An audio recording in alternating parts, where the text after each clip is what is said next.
ठीक है, तो स्टार्ट करते हैं। तो अभी तक हमने लाइन के जितने भी फॉर्म्स हैं वो सारे देख लिए हैं। ठीक है, सबसे पहला था y is equal to mx plus C, जिसको बोलते हैं स्लोप इंटरसेप्ट फॉर्म। उसके बाद था point slope form y minus y1 is equal to m times x minus x1। फिर उसके बाद 2 पॉइंट फॉर्म था y minus y1 is equal to y2 minus y1 upon x2 minus x1 x minus x1। और फिर उसके बाद last वाला था double intercept form, second last, x upon a plus y upon b is equal to 1। और फिर उसके बाद देखा हमने normal form x cos alpha plus y sin alpha is equals to p, जहां पर p पॉजिटिव होता है। तो ये 5 फॉर्म्स ऑफ लाइन है, तो अकॉर्डिंगली जहां पर जो जरूरत होता है वहां लगाते हैं। ठीक है, तो जहां पर ओरिजिन से परपेंडिकुलर दिया होता है तो उसमें कोई डाउट नहीं रहता है कि x cos alpha plus y sin alpha is equals to p लगना है। ठीक है, जहां पर 2 इंटरसेप्ट दिए होंगे आपको तो क्या लगाना है, x upon a plus y upon b is equals to 1 लगेगा। ठीक है, फिर उसके बाद तो इसमें भी कोई डाउट नहीं होता, इसके लिए भी कोई ज्यादा सोचने की जरूरत नहीं है। सेकेंड और third, first second third, first में अगर y एक्सिस का इंटरसेप्ट दिया हुआ है तभी वो लगेगा y is equal to mx plus c। तो सेकेंड और थर्ड में जनरली कंफ्यूजन होता है क्या लगा दे, तो सेकेंड वाला याद रखिए आप हमेशा, है ना।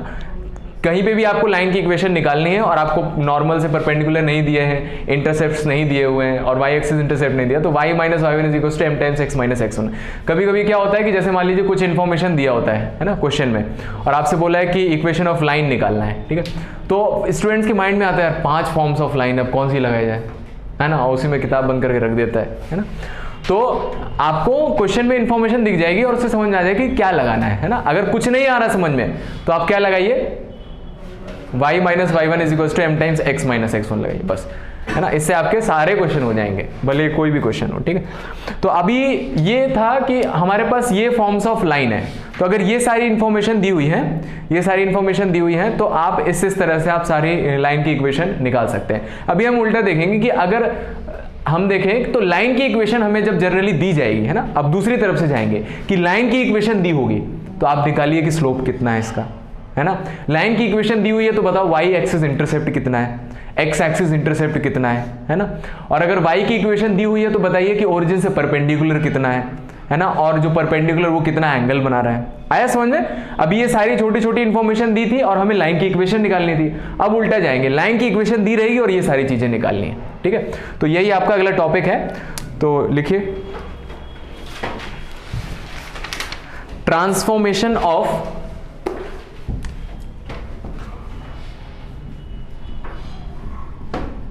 जनरल इक्वेशन इनटू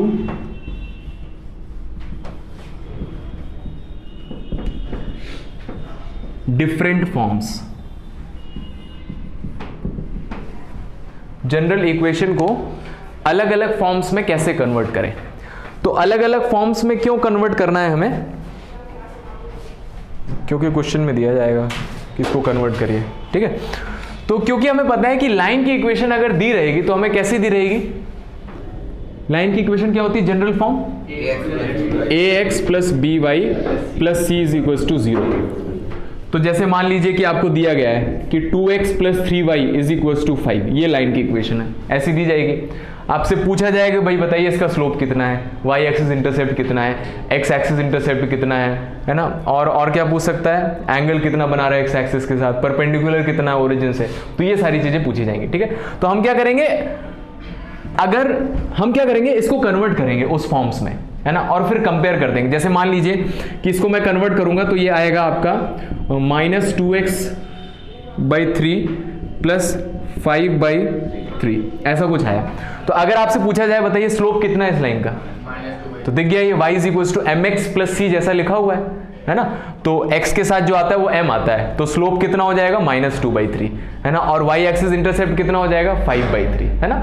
तो हमें जो वैल्यू निकालनी है वो वैल्यू जिस इक्वेशन ऑफ लाइन में आती है उस तरह की हमें लाइन बनानी है। तो अगर आपसे पूछा है कि इंटरसेप्ट कितना होगा x axis y axis intercept, तो हमें इसको डबल इंटरसेप्ट फॉर्म में कन्वर्ट करना पड़ेगा और उससे हमें पता चल जाएगा x के नीचे x इंटरसेप्ट और y के नीचे y इंटरसेप्ट। अगर पूछा है कि ओरिजिन से परपेंडिकुलर की लेंथ कितनी होगी तो इसको किस फॉर्म में कन्वर्ट करना पड़ेगा, नॉर्मल फॉर्म में, उसका नाम जो होता है नॉर्मल फॉर्म। तो नॉर्मल फॉर्म में कन्वर्ट करना होगा तो p की जगह पर जो आएगा वो आंसर आ जाएगा। ठीक है, तो अभी देखते हैं कि किस तरह से अलग अलग फॉर्म्स में कन्वर्ट करेंगे। ठीक है, तो सबसे पहला, तो ये तो देख लिया सबसे पहले ही, ax plus B Y plus C is equal to 0 को हम कन्वर्ट कर रहे हैं y is equal to mx plus c के फॉर्म में, सबसे पहला type.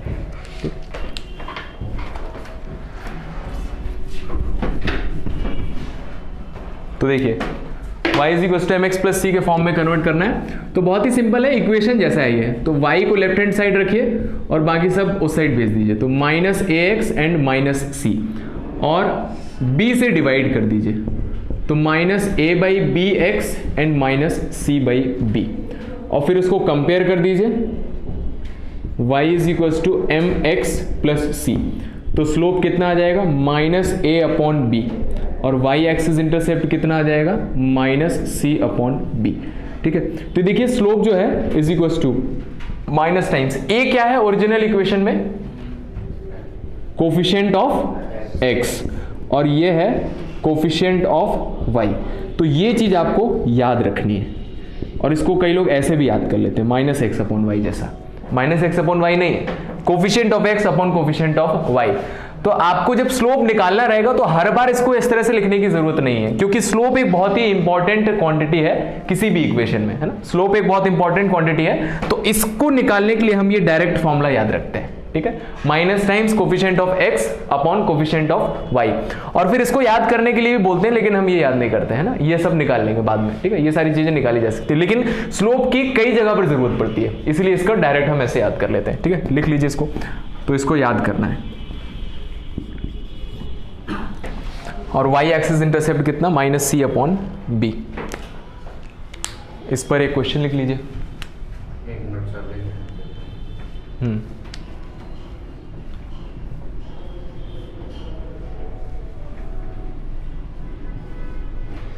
Convert 5x minus 6y plus 30 is equal to 0 into, अरे इंटू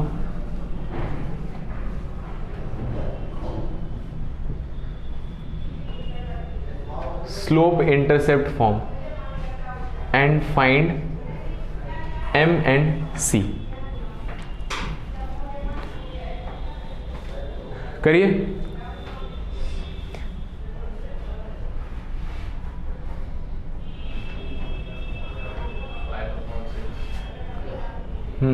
और सी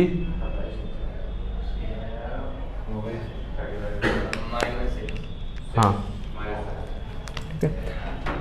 तो अब दोनों निकाल, हाँ सही है, तो दोनों निकालना है तो कन्वर्ट कर लीजिए। तो 5x इज इक्वल टू कितना हो जाएगा 6y माइनस 30, और 5 से डिवाइड कर दीजिए। 6/5y माइनस 6, तो m आ जाएगा 6/5 और c आ जाएगा माइनस 6। सर c/p है, उल्टा कर दिया। अच्छा y is equal to mx होता है ना, हाँ उल्टा कर दिया।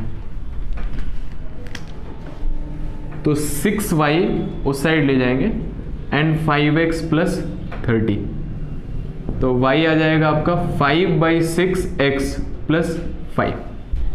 ठीक है, 5/6 और ये आ जाएगा 5। आया समझ में? -5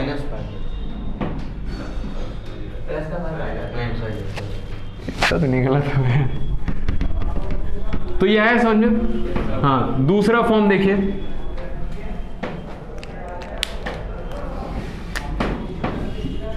ax plus B Y plus C is equal to 0 को कन्वर्ट करना है।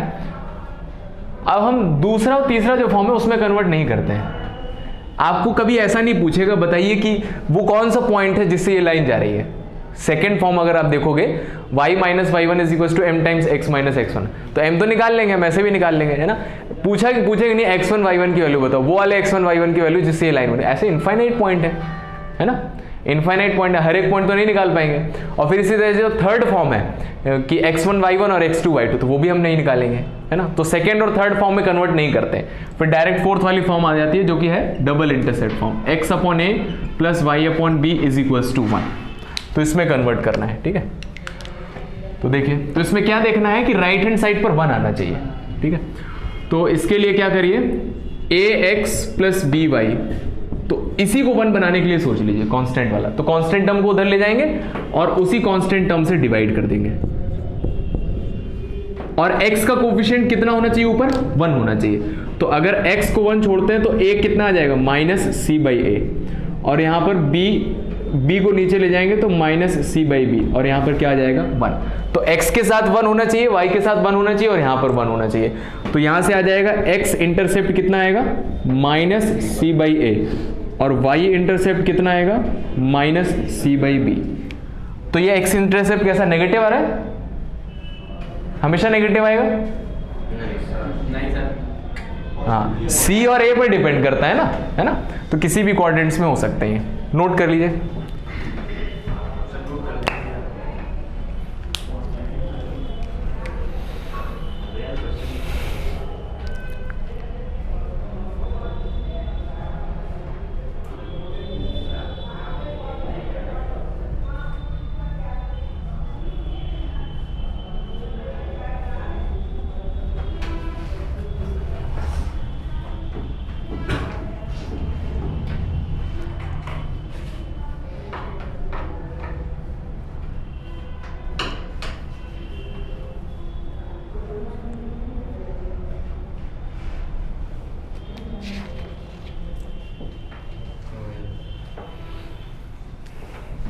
हो गया, क्लियर दिख रहा है ना आप लोगों को?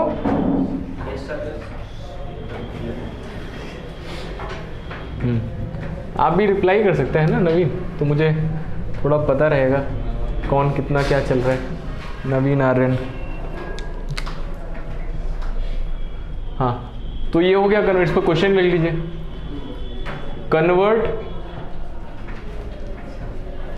x plus Y minus 1 is equal to 0 into double intercept form and find a and b।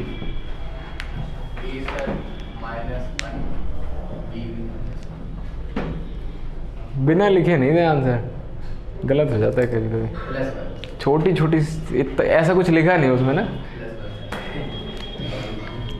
कितना आ रहा है?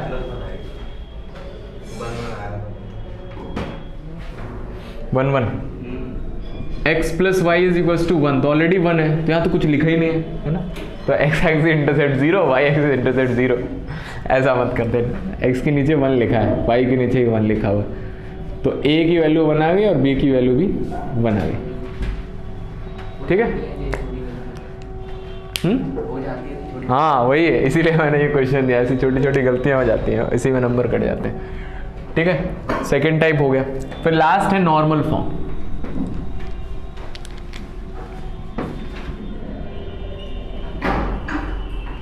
नॉर्मल फॉर्म में कन्वर्ट करना।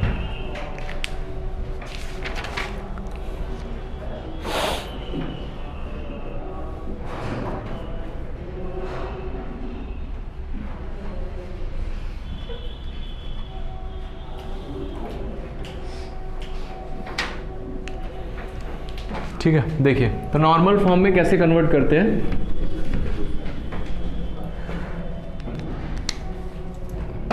तो वैसे तरीका डायरेक्ट है, लेकिन उसको हम थोड़ा देख लेते हैं। तो ax plus B Y plus C is equal to 0 लिखा हुआ है ना। इसको हमें किस में कन्वर्ट करना है?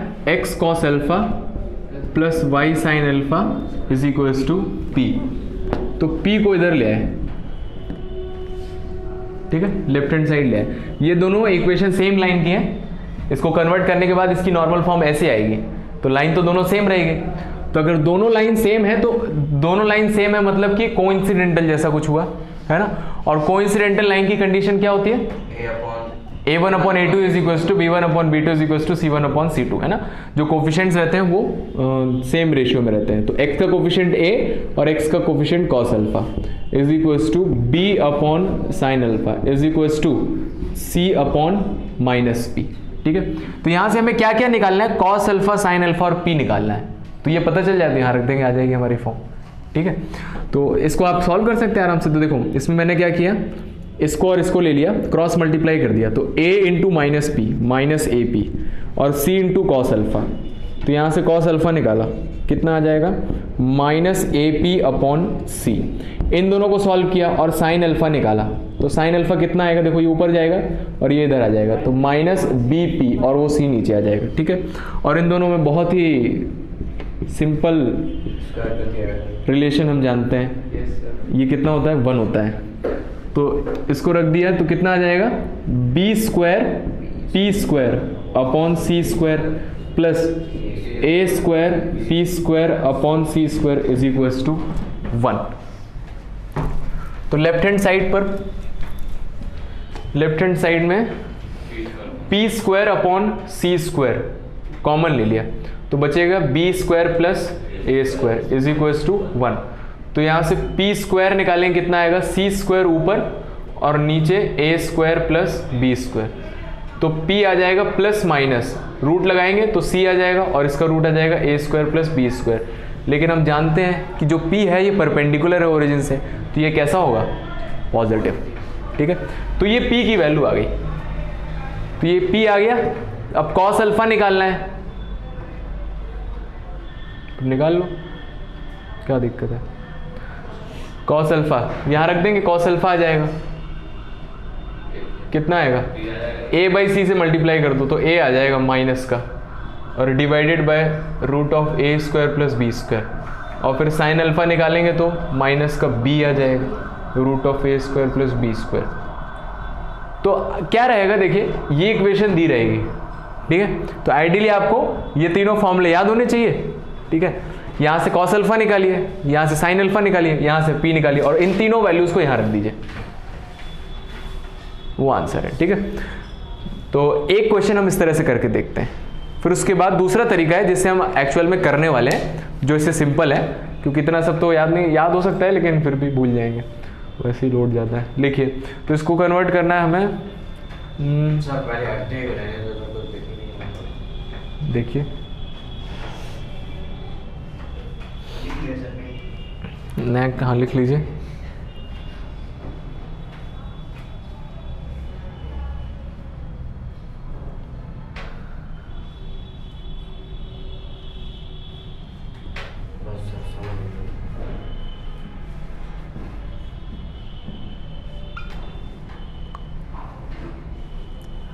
इसको नॉर्मल फॉर्म में कन्वर्ट करिए इन फॉर्मूलाज को यूज करके।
हो गया?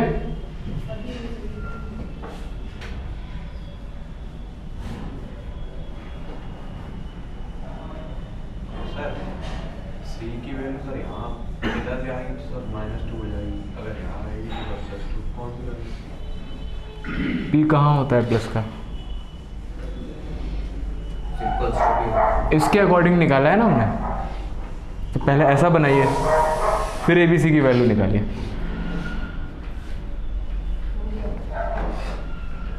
क्वेश्चन हो गया? क्वेश्चन करिए।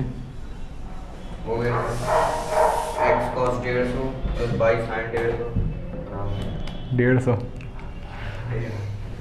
ऐसे माइनस 30 जा रहा है, -35 और 10 सेकंड में चलाया और तो मैं चला 150 कैसे आ गया? क्या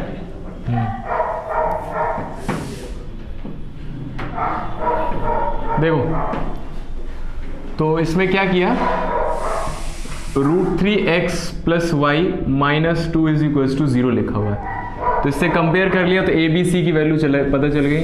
a is equals to √3, b is equals to 1 and c is equals to -2। तो सबकी वैल्यू निकाल लो। p कितना आ जाएगा, क्या होता है p कितना है, p का फॉर्मूला क्या था, c upon root a square plus B square. Root a square plus B square, ठीक है। तो ये आ जाएगा, यहाँ रख देंगे, तो -2 अपॉन रूट ऑफ इसका स्क्वायर 3 और ये 1, तो नीचे भी 2 बन गया, -2 अपॉन 2, तो 1 आएगा, है ना, माइनस तो आ ही नहीं सकता, मॉड लगा लो या फिर जो प्लस माइनस करके लेना हो, प्लस वाली वैल्यू लेंगे जो प्लस में आएगी, ठीक है।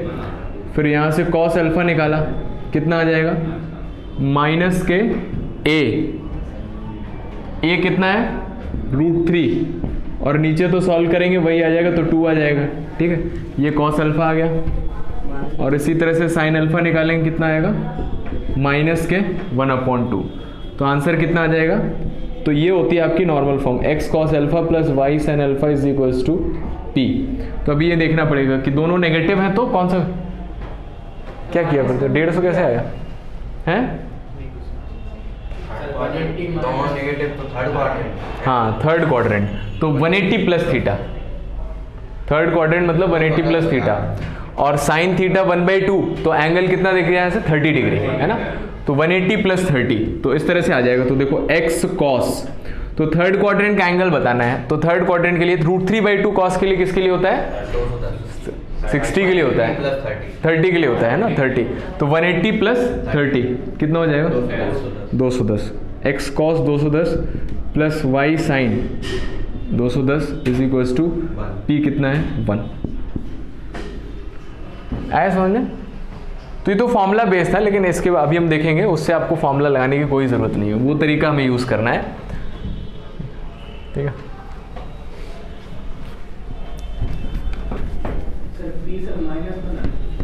हाँ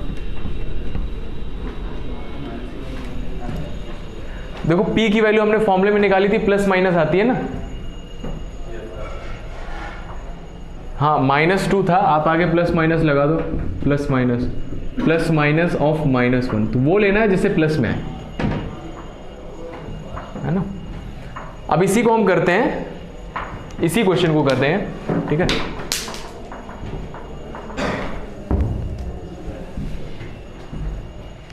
इसी क्वेश्चन में दूसरे क्वेश्चन को करेंगे।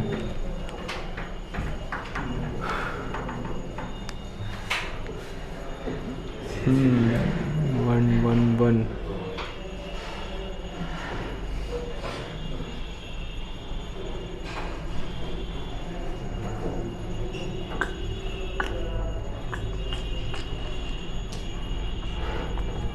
सर सोच रहे हैं, कोई बोल रहा है, ऑनलाइन कोई बोल रहा है, नहीं मैं सोच रहा हूँ, मेरे अंदर से कोई बोल रहा है कि इसमें कुछ गड़बड़ है। चलो देखते हैं, हो गया ना ये।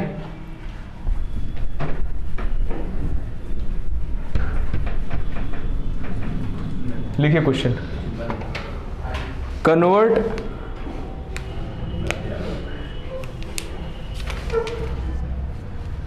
(3x)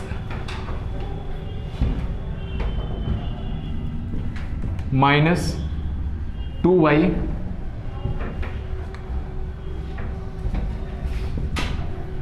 (3x minus 2y plus 6 is equals to 0 into normal form। Normal form, तो देखिए बहुत ही सिंपल तरीका इसको कन्वर्ट करने के लिए है। देखो क्या करना है हमें, सबसे पहले जो ax plus B Y plus c के फॉर्म में लिखी हुई है इक्वेशन, आप जो c वाला पार्ट है उसको राइट हैंड साइड ले जाइए, ठीक है, और फिर उसके बाद उसको पॉजिटिव बनाना है। तो यहाँ नेगेटिव, अगर यहाँ माइनस होता तो ऑलरेडी पॉजिटिव होता है ना, लेकिन यहाँ पर प्लस तो माइनस में, तो माइनस से मल्टीप्लाई कर दीजिए पूरे में, तो -3x plus 2y is equals to 6, ठीक है।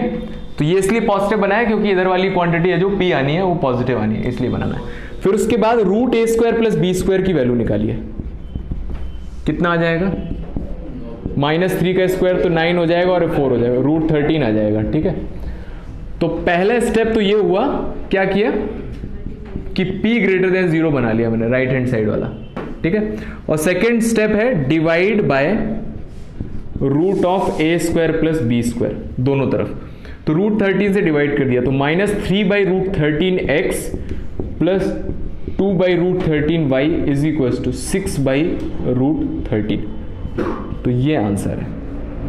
ठीक है। तो ये लिख गया आपका x cos अल्फा जैसा, और ये y sin अल्फा और इज इक्वल्स टू p। अब ये हमें पता नहीं है कि, तो जरूरी नहीं है कि इसको cos के टर्म्स में ही लिखना है आपको, है ना, लेकिन x के साथ जो वैल्यू आएगी वो cos अल्फा होगा। मतलब कि जो परपेंडिकुलर है वो अगर एंगल अल्फा बना रहा है, जैसे ये लाइन है अगर आपकी और परपेंडिकुलर एंगल अल्फा बना रहा है, तो उसके लिए cos अल्फा की वैल्यू कितनी आ जाएगी, -3/√13। यहां पर आप लिख सकते हैं where cos alpha is equals to -3/√13, sin alpha is equals to 2/√13, और देख सकते हैं दोनों को स्क्वायर करके ऐड करेंगे तो 1 आ जाएगा, और जो डिस्टेंस है ओरिजिन से कितनी आ जाएगी, 6/√13। आई बात समझ में, है ना। इस तरह से करना है। पहला स्टेप जो है कि जो c है उसको राइट हैंड साइड ले जाइए, और फिर दूसरा स्टेप कि उसको पॉजिटिव बना लीजिए, और फिर √(a² + b² से तीनों में डिवाइड कर दीजिए, ठीक है। अगर ये सिंपल वैल्यूज दिख रही हैं, कुछ cos alpha sin alpha angle आपको दिख रहा है तो एंगल लिख दीजिए, नहीं तो आप यहां पर भी छोड़ सकते हो, नीचे लिख दीजिए where sin alpha cos alpha and p is this. Note करिए।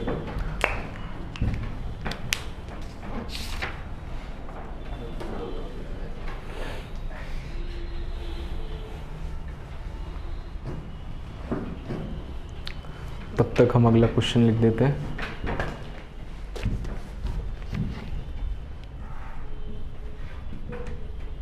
Convert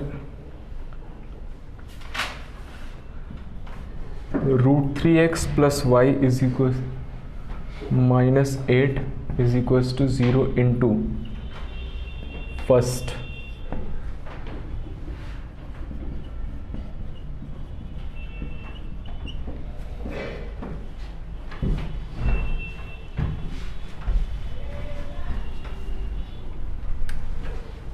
slope intercept form, second and find its slope and y intercept, second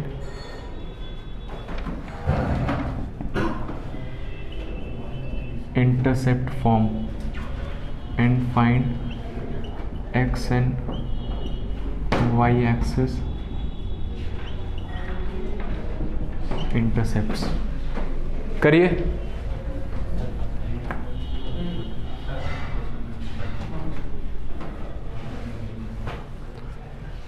बातें नहीं करिए, क्वेश्चन करिए।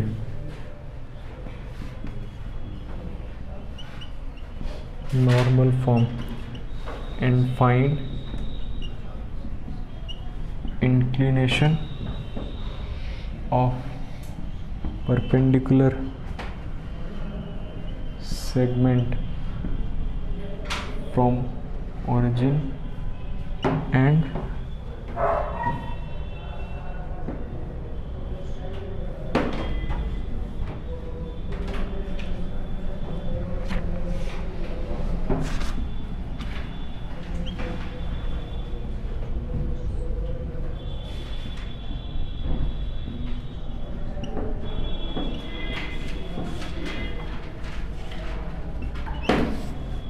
करिए।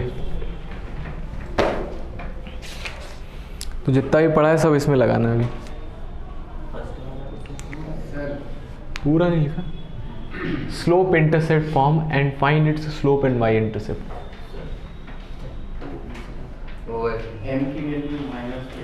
पहले तीनों कर लीजिए। तीनों कर लिया, चेक कर लीजिए सही है कि नहीं। आर्यन बताइए, कर रहे हैं?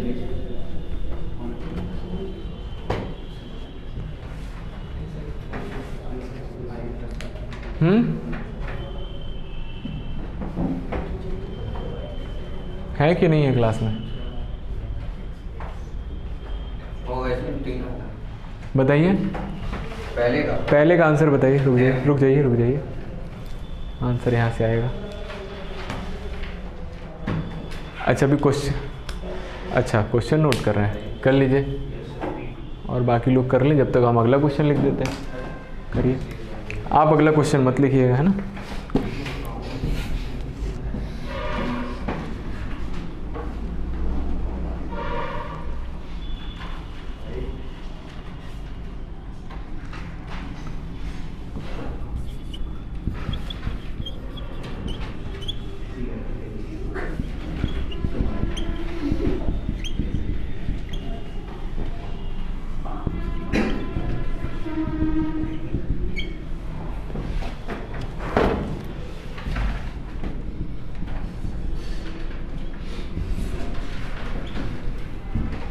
दोनों को एक में बनाने की अलग अलग ही अलग बने बनाना नहीं है। रिड्यूस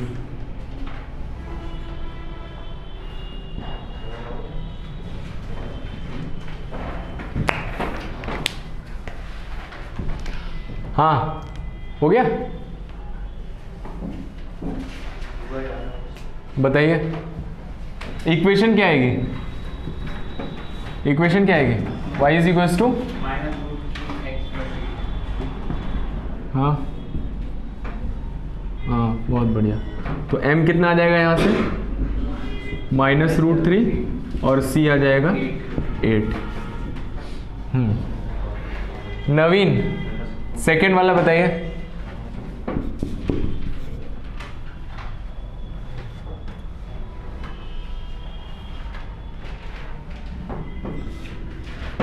हाँ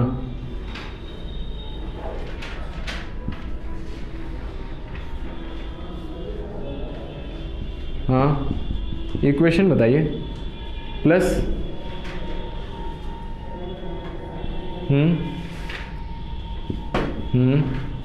इज इक्वल्स टू 1। बहुत बढ़िया। तो a कितना आ जाएगा 8/√3 और b कितना आ जाएगा 8। ये सेकंड वाले पार्ट का आंसर है, ठीक है।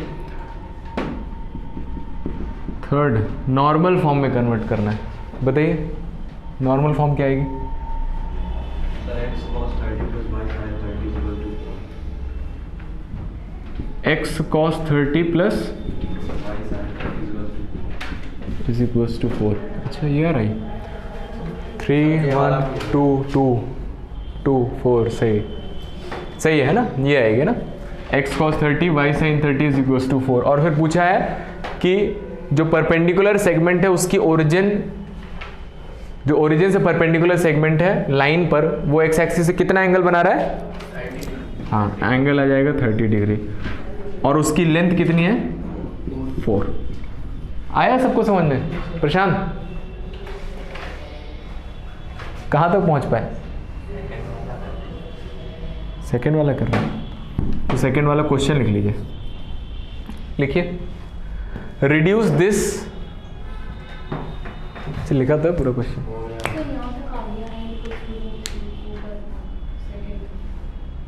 सेकेंड वाला नहीं किया, कर रहे हैं, हाँ करो, बाकी लोग ये सॉल्व कर सकते हैं। तो कौन सी नियरर है 4/5 मतलब पहली वाली जिसका पीक छोटा होगा वही नियरर है। एंगल तो बनना ही है, ऐसी लिख दी एंगल की बनाने की जरूरत ही नहीं है।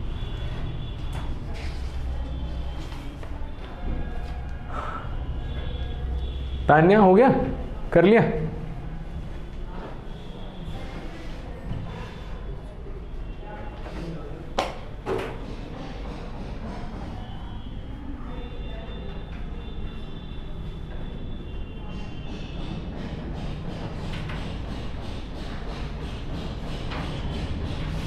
हो गया दूसरा वाला क्वेश्चन, ये वाला हाँ हाँ तो हो जाएगा तो कर दीजिए, वो तो सब कुछ जाएगा। हो गया। कौन सी लाइन पास है, पहली वाली कितना पास है 4/5 आया दूसरे वाले कंडक्टर में। पहली वाली लाइन दूसरे कंपैरिजन में कितना पास है 8/5 8/5 पास है। डिस्टेंस है ना 8/5 12/5 माइनस 4/5 तो 8/5 अच्छा बताइए पहली लाइन और दूसरी लाइन के बीच में कितनी डिस्टेंस है। इतनी है हमेशा पैरेलल रहेगी। नहीं नहीं नहीं, आप कह नहीं सकते, पॉइंट देखना पड़ेगा, इंटरसेक्शन एक्स वाई निकालना पड़ेगा, निकल आ गया तो ठीक है। तो बिना देखे नहीं बता सकते कि इंटरसेक्ट करेंगे कि नहीं करेंगे। करेंगे हाँ इंटरसेक्ट करेंगे, तो दोनों लाइन के बीच का डिस्टेंस कितना होगा। तो प्रॉपर नहीं बता सकते ना, बताओ पता नहीं कहाँ पे कितना होगा, किसी एग्जैक्ट पॉइंट पे पूछो तो बता। क्वेश्चन तो ऐसे ही आता है, दो लाइन के बीच का डिस्टेंस 8/5। दो लाइन के बीच का डिस्टेंस ऑरिजिन से परपेंडिकुलर से ही देखेंगे कैसे देखेंगे, हमें नहीं पता। लॉजिकल सोचिए थोड़ा। अच्छा पूछा है मैंने कि मेरे आपके बीच में कितना डिस्टेंस है, तो फ्रंटली देखेंगे, ऐसे देखेंगे है ना, फ्रंटली ऐसे नहीं देख सकते।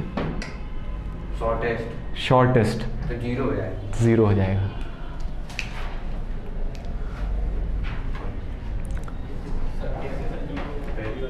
क्योंकि दो लाइन इंटरसेक्ट कर रही है ना, तो इनके बीच का डिस्टेंस निकालना है, तो यहाँ से देखेंगे तो अच्छा डिस्टेंस आएगा। शॉर्टेस्ट देखना है। A1/A2 is not is equals to B1/B2, तो इंटरसेक्ट कर रही है, इंटरसेक्टिंग लाइन है। थर्ड में अभी बताया ना हमने नॉर्मल फॉर्म में कैसे कन्वर्ट करते हैं। 8 को उधर ले जाइए, ठीक है, पॉजिटिव है वो। A की वैल्यू √3 और B की वैल्यू 1 है, तो A² + B² का रूट निकालेंगे तो 2 आ जाएगा, है ना, और फिर 2 से डिवाइड कर दीजिएगा तो आंसर आ जाएगा। तो सर कायदे में अगर जब पूछा जाए find which is nearer to origin, तो जब इनके बीच की दूरी नहीं है सर 0 है, तो फिर सर नियर टू ओरिजिन, अब पूछ लिया ना, ओरिजिन से बताइए कौन पास है, समझे। ओरिजिन से अगर हम सर वो वाला पॉइंट देखें इंटरसेक्शन, तो दोनों बराबर ही होंगे सर। ना ना, जैसे मान लो ऐसी लाइन है, हाँ सही है, देखो ये ओरिजिन है, ठीक है, तो इन दोनों के बीच की डिस्टेंस की बात करो तो शॉर्टेस्ट तो ये 0 है। तब पूछा जाए कि कौन ओरिजिन से ज़्यादा पास है, तो हम ऐसा करेंगे भाई, आपसे अगर मान लो हम दोनों हैं और पूछा जाए कि कौन वंश के से ज़्यादा पास है, तो रेफरेंस पॉइंट कहाँ हो गया, वहाँ से मेजर करेंगे ना, उससे मेरा डिस्टेंस कितना हो, इसका आपसे डिस्टेंस कितना, ओरिजिन से इसका डिस्टेंस निकालेंगे और ओरिजिन से इसका डिस्टेंस निकालेंगे। परपेंडिकुलर। हाँ, तो जिसका P कम आएगा वो वाली लाइन पास हो जाएगी, ठीक है, तो ये पास पास आप कर लेंगे, ठीक है। अगला क्वेश्चन लिखिए। तो सर दो लाइन के बीच की हमेशा दूरी 0 ना ना, दो लाइनें कैसी कैसी हो सकती हैं, इंटरसेक्टिंग हो सकती हैं, पैरेलल हो सकती हैं, कोइंसिडेंटल हो सकती हैं। एक और बताया था हमने 10th में, जो कि 10th की सिलेबस में नहीं थी, बताइए।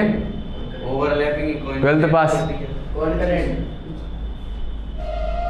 कॉन्करेंट क्या होता है दो लाइन में, ये हो गया कोइंसिडेंटल, ये हो गया कोलिनियर, ये है कॉन्करेंट।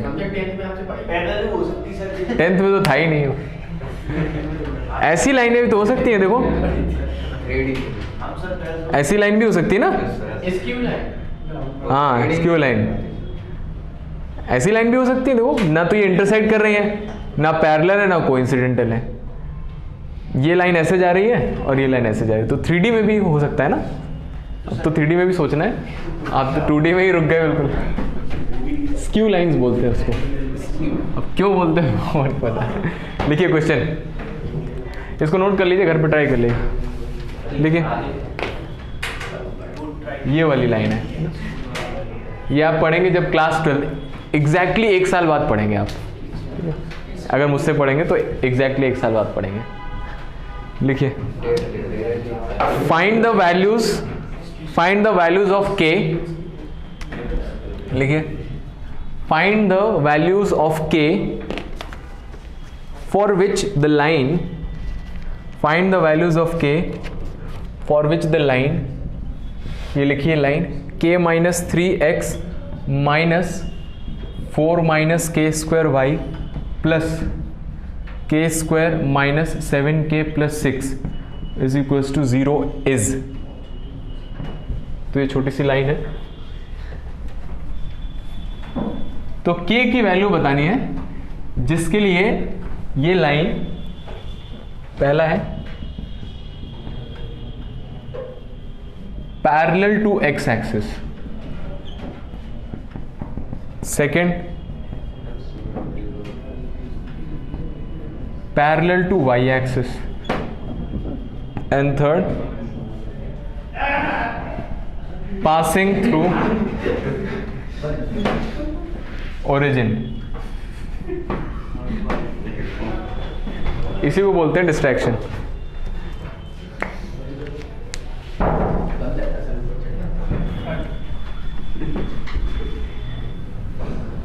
किसी बाहर वाली चीज़ ने आप को डिस्ट्रैक्ट कर दिया, मतलब कि आप जो कर रहे थे उसमें एब्जॉर्ब नहीं है। करिए। पैरेलल टू एक्स एक्सिस के लिए y0 रखेंगे और y0 होगा ये 2। पैरेलल टू एक्स एक्सिस के लिए y इंटरसेप्ट 0 है, पहले टू y एक्सिस के लिए x इंटरसेप्ट 0 है। अच्छा,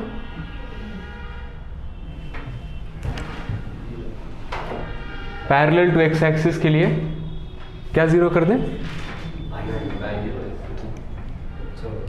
छोड़ दें, x 0 हो जाएगा, x इंटरसेप्ट 0। तो हमेशा एक जीरो होता है।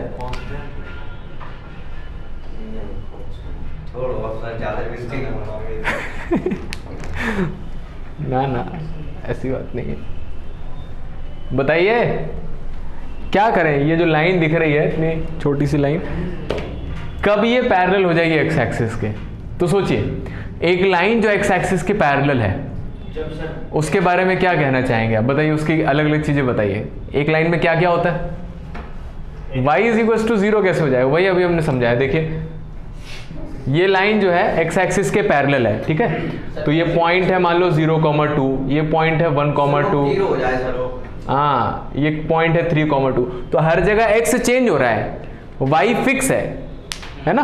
y फिक्स है और x चेंज हो रहा है। तो x चेंज हो रहा है तो आप ऐसे नहीं बता सकते ना कि x 0 हो जाएगा अगर x एक्सिस के पैरेलल, या फिर y 0 हो जाएगा। y भी 0 नहीं है, यहाँ पर y की वैल्यू कुछ है। तो ये तो मैंने एक एग्जांपल दिया, अब इसमें कुछ और हो सकता है।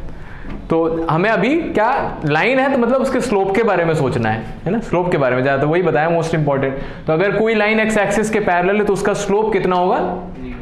0, क्योंकि एक्स एक्सिस के पैरेलल है तो एंगल 0 बना रहा है, तो 0 आ जाएगा, ठीक है? और वाई एक्सिस के पैरेलल है तो स्लोप क्या होगा? नॉट डिफाइंड, है ना?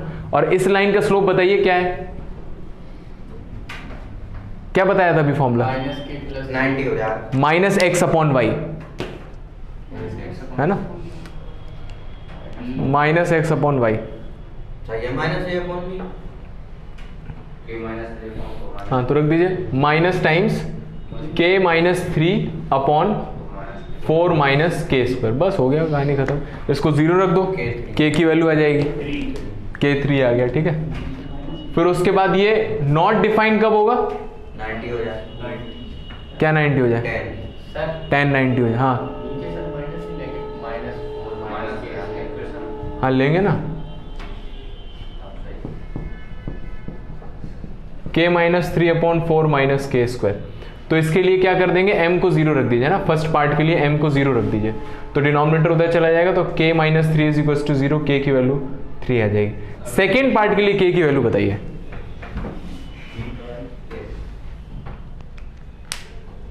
m नॉट डिफाइंड, 1/0, तो क्या 0 हो जाए वहां से? 4 माइनस के स्क्वायर 0 हो जाए ना? ये मैंने आपको उस समय बताया था, स्लोप बताते समय, कि स्लोप अनडिफाइंड है मतलब डिनोमिनेटर 0 है, उसी की वजह से अनडिफाइंड होगा।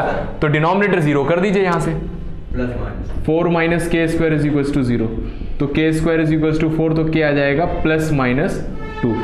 और third part, passing from origin, तो अगर ये लाइन ओरिजिन से पास हो रही है तो क्या करें? x 0 y 0, हाँ 0,0 रख दीजिए यहाँ पर, तो ये 0 तो इसको 0 कर दे, बस खत्म, है ना? 0,0 रखना है तो सेटिस्फाई करना चाहिए, तो 0,0 रख दीजिए, तो यहाँ रख दिया तो ये 0 आ गया, -0, और इसको सॉल्व कर देते हैं। हाँ बहुत बढ़िया, तो ये k की वैल्यू आ जाएगी 6,1। तो आया समझ में? ये बढ़िया क्वेश्चन था इसमें, ठीक है? लाइन अगर पैरेलल है एक्स एक्सिस के तो स्लोप के टर्म्स में सोचना है हर एक लाइन में, जो भी क्वेश्चन आप कर रहे हैं। हाँ वैसे सर जब पैरेलल टू एक्स एक्सिस है तब ऐसे तो सोच सकते हैं कि k की x को 0 करना है, तो वही आंसर आ गया ना सर दोनों में। y एक्सिस के लिए k को 2 रख दिया, उसके लिए क्यों 0 करना है? नहीं हाँ सही है, वैसे भी सोचना आपका सही है कि अगर x एक्सिस के पैरेलल है तो x एक्सिस की इक्वेशन किसके फॉर्म में होती है? y इज इक्वल टू 0 के फॉर्म में, तो y दिखना चाहिए, बस x दिखना नहीं चाहिए, तो इसको 0 रख दो, है ना? और x एक्सिस अगर y एक्सिस के पैरेलल है तो x is equal to a के फॉर्म में होती है, तो ये हटाना है, तो इसको 0 रख देना, है ना? हाँ तो फिर वो दूसरा तरीका है, लेकिन हम जो चैप्टर पढ़ रहे हैं और जो आपके माइंड में आना चाहिए वो स्लोप है। तो स्लोप नहीं आया तो स्लोप कुछ दिक्कत है आपके स्लोप में, ठीक है? स्लोप आना चाहिए। अरे ज़्यादा हो गया है। चलो ठीक है, तो आपका होमवर्क है, आज पढ़ा भी तो दिया सर बहुत। नेक्स्ट एक्सरसाइज आप ट्राई कर सकते हैं ना, पूरी एक्सरसाइज ट्राई कर सकते हैं एनसीईआरटी की, लगा लीजिएगा, फिर जो डाउट्स होगा वो हम कल क्लियर कर लेंगे। और आरडी शर्मा लगाते रहिए ना जो लोग हैं। तो आप लोग सबसे पहले, जब मैं एनसीईआरटी का कोई होमवर्क दे रहा हूँ ना, पहले एनसीईआरटी को ख़त्म कर दिया करो, उसके बाद आप आरडी शर्मा के पीछे पड़े रहो, कोई दिक्कत नहीं, ठीक है। लेकिन अगर उसको छोड़ के, दाल रोटी को छोड़ के, अगर आप ये सब क्या है, ये अचार मिर्चा और जितने भी खाते हैं ना साइड से, दही छोटी सब्जी, वो सारी चीज़ें हैं, ये दाल रोटी से पेट भरेगा। पहले एनसीईआरटी खत्म कर दो तो उसमें कोई टेंशन नहीं रहेगा, उसके बाद आप ये लगाते रहिए पूरा, ठीक है। Thank you very much.